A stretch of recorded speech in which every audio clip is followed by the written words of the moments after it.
Is Lane Kiffin staying at Ole Miss? Is Alabama a fraud? Is A&M good enough to win it all?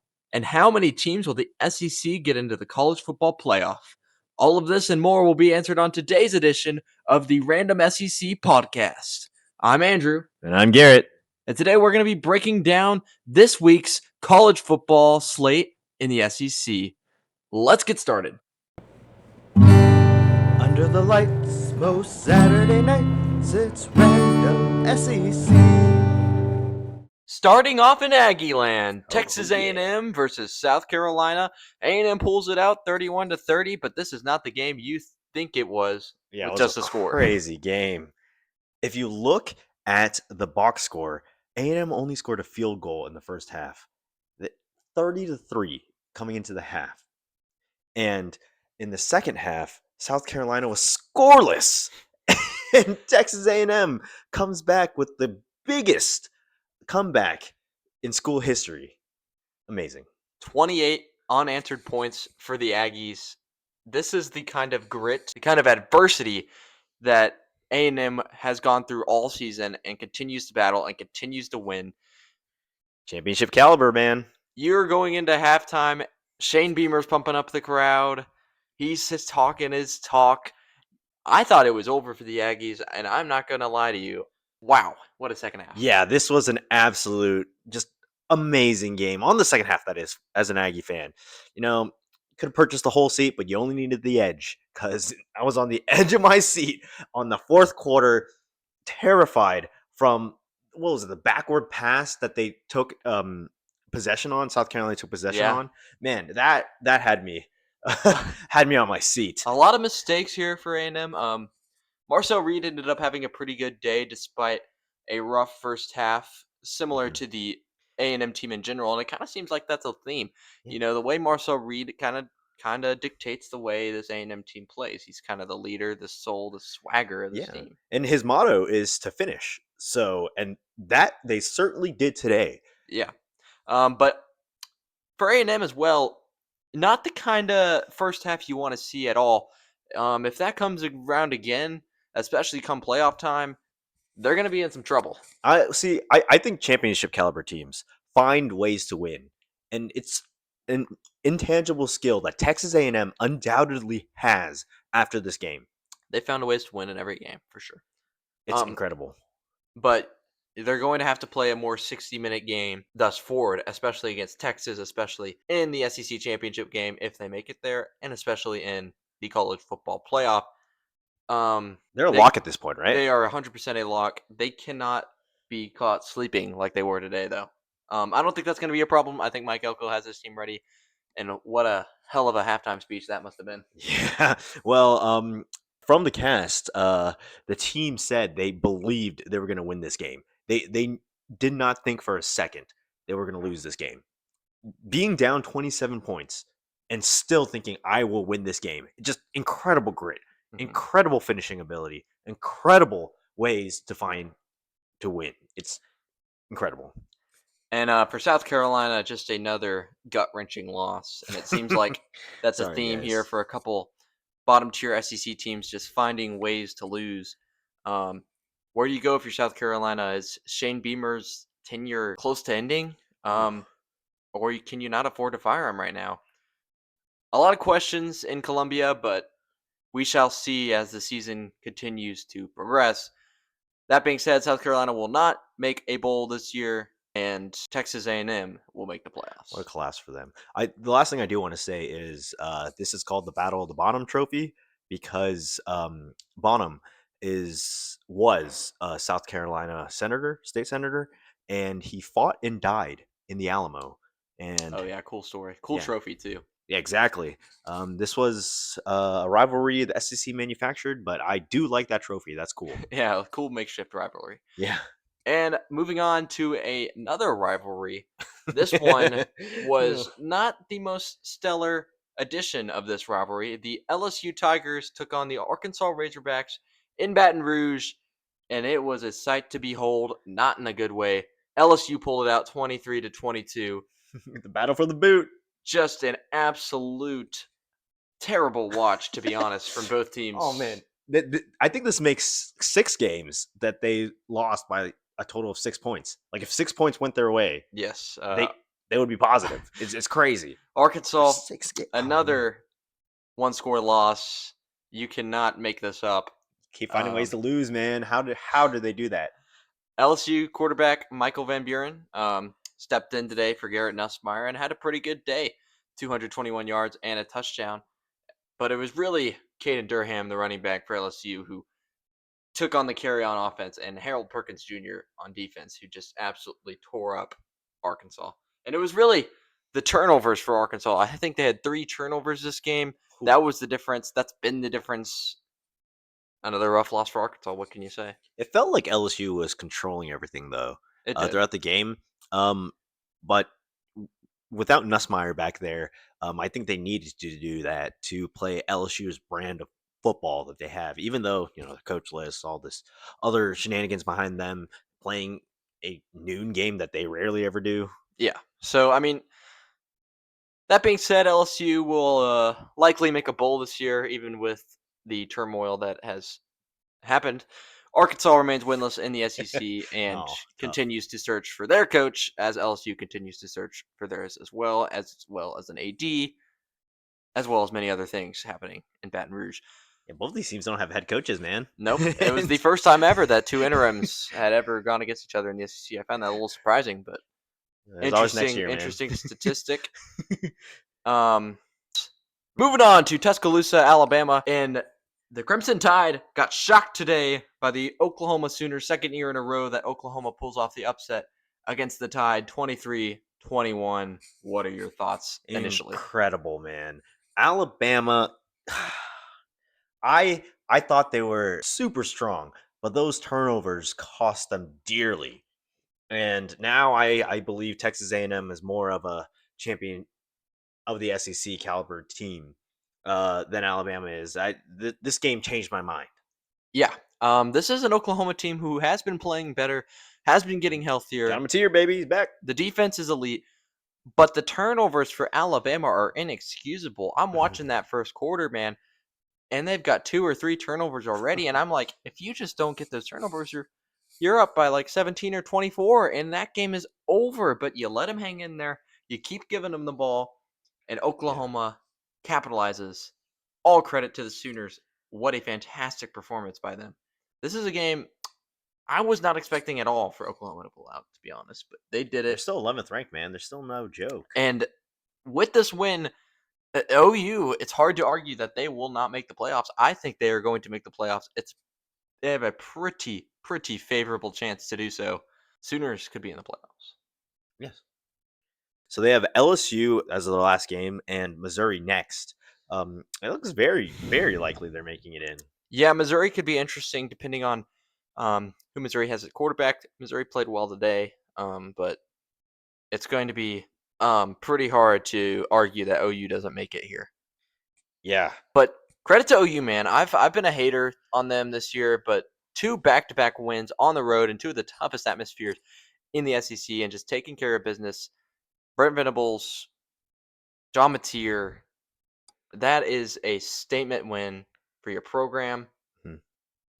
I mean, back-to-back years is insane. Yeah, Oklahoma is a big brand. You can't count them out. They keep on moving forward, and they're playing their style of football.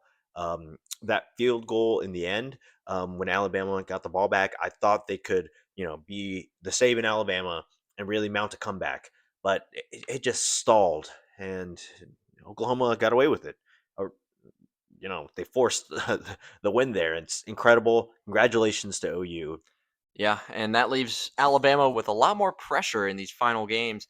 They have to play the Iron Bowl at Auburn, last game of the season, and that's a voodoo game. A play-in to the college football playoffs, friends. How'd you get there? That game's going to be normal, for sure. Auburn always has the chance to do the funniest things, dude, I swear. So Alabama, no more room to mess up anymore. Well, they got Eastern Illinois.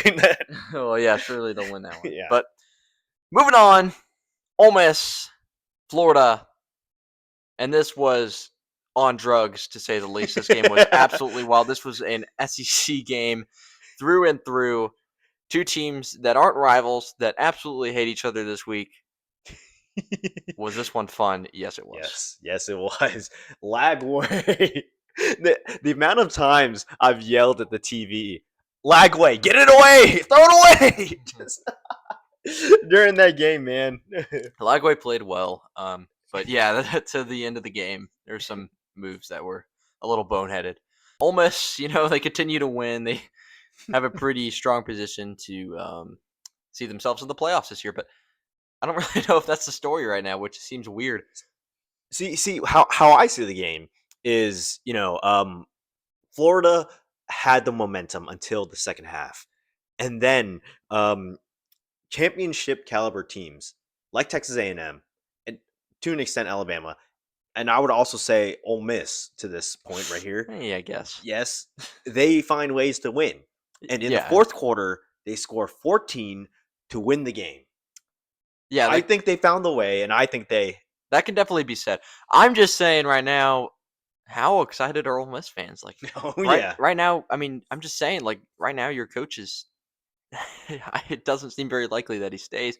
The comments he made post game were less than stellar to hear for Ole Miss fans. Just keeping his options open, But just interesting. Florida, you had at the end of the game, we want Lane Chance. That's a little weird to say considering he's coach. But, both these teams want Lane in their college town. Oh, man. Fantastic game. What a situation. But if you look at this game without all the coaching drama, without all the drama, a great game by Ole Miss. They pulled it out at home. Florida fought. And they kept their playoff hopes alive. They kept their playoff hopes sustained. And it looks like, as of right now, they should probably make it, barring a loss to Mississippi State. And even with that, they could still probably make it. Yeah, Mississippi State's not that good. They're bottom of the SEC, in my opinion. But, never know. It's a rivalry. Never know, exactly. Some voodoo has happened before. Voodoo will continue to happen. All right, moving on. Two kind of crap games, to be honest. Kentucky versus Tennessee Tech. Kentucky handled business. 42-10 was the final score. And this was a game that was a little bit worrisome for Kentucky. Tennessee Tech was 10-0 heading into this one. But they took care of business as they should have. Kentucky rolls on. Third straight win. And they are nearing bowl eligibility. And it kind of feels like a whole new vibe around that Kentucky program. The fans are into it. Mark Stoops is into it. Could we see a little turnaround here in Lexington? It starts then, man. Yeah, Kentucky could just be a powerhouse on basketball and football. It can happen, But it's interesting because just a couple weeks ago, Mark Stoops was very much on the hot seat. Very much Kentucky fans were over him, and they may still be. But man, oh man, he's not getting fired this year. These last 3 games have been impressive for Mark Stoops and company. 5-5 on the season and looking to make a bowl. Yeah, congratulations to them. Taking on the Golden Eagles with their wins. I get it can be intimidating, but congratulations for Kentucky, the proud men and women of the hill country there, the rocky terrain there. Get it done. Yeah, and hopefully they can beat Louisville in a couple weeks, and that would really be a successful season for Kentucky fans, I think, if they could beat their rival and continue their season into the postseason. Yeah, I'm going to be hoping for the best for them. Moving on to the other kind of crapshoot game. Tennessee beats New Mexico State 42-9. This game was never close. Joey Aguilar played well. The wrong Aggies. Yeah. New Mexico State, they have had a history of upsetting SEC teams, but not today. Not today. Tennessee takes care of business. Not really too much to say about that one. Yeah, seriously. Good job, Tennessee, Keep rolling. Missouri takes care of business against Mississippi State at home, 49-27. Ahmad Hardy went absolutely bonkers in one of the best complete games we've seen from an SEC running back ever. 300 yards on 25 carries and 3 touchdowns. Second highest single game in school history. Incredible. Missouri's ground game totaled 327 rushing yards. That is impressive. Yeah, 300 of those 327 are him. And he put Missouri on his shoulders and just ran with the ball. And Impressive. seems like that's what they're going to have to do here with the quarterback situation being in major question with injury. But Ahmad Hardy, it's hard to say there's there's a running back out there better than him. Senior night for them too, man. Yeah. That's a fun senior night, Yeah. if I'm being honest. Improves their record. Mississippi State, you're running out of games to possibly make it to a bowl here. I believe they are 5-5. 5-6 after 5-6. So they have one more chance, and that is the Egg Bowl, friends. So things could get crazy there. For everything, Missouri could still definitely make the playoffs, right? A lot would have to yeah. happen, but it's not. I mean, the ruled same out. would be could be said for Texas too. Like Texas could still make it in, but Unlikely, but yes, it could happen. And last but not least, Georgia Bulldogs, Texas Longhorns.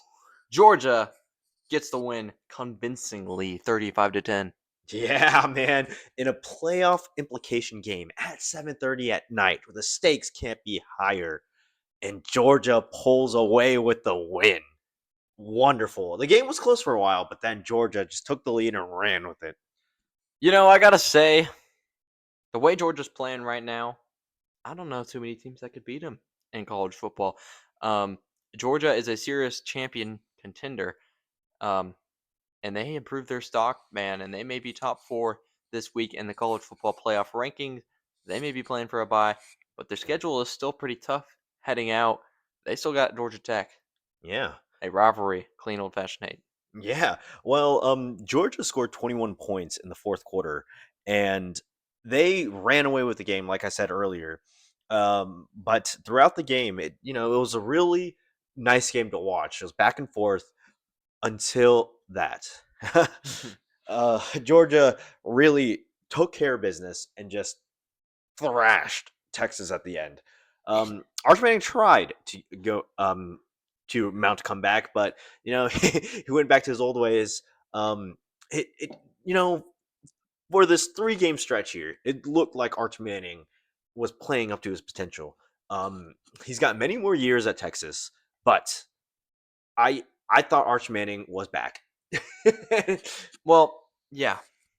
I just want to say, from the Texas perspective, let's stop putting it all on Arch Manning. And Yeah, he's been pretty good these last few weeks. He played well today. At a certain point, is it the secondary just getting torn alive? Is it the play calling? Is it the receiver simply not catching the ball? I think Arch Manning has played pretty well recently. I think he played pretty well today. There's just other holes in this Texas team. It's looking unlikely that they'll make the playoffs this year. But that's not everything. You can still make a good bowl. You can still get a good win in a bowl.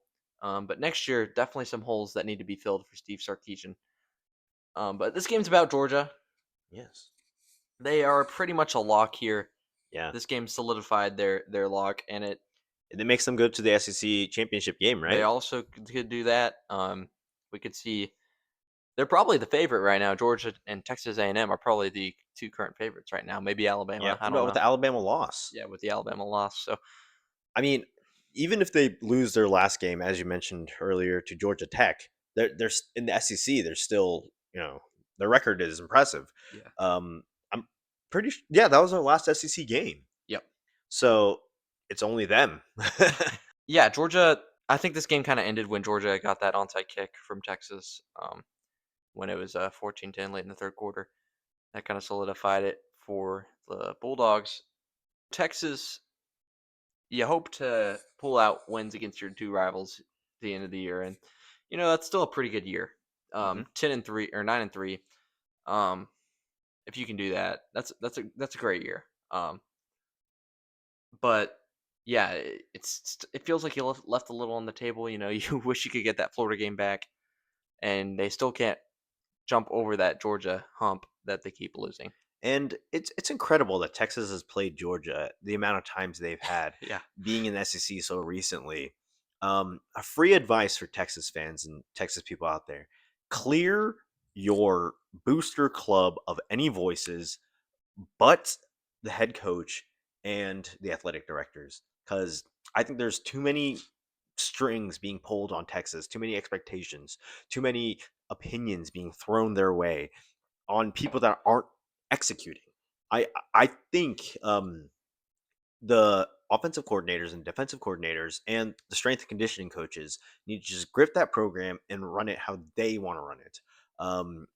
Too many expectations on Texas, too many media coverage, and too much on them.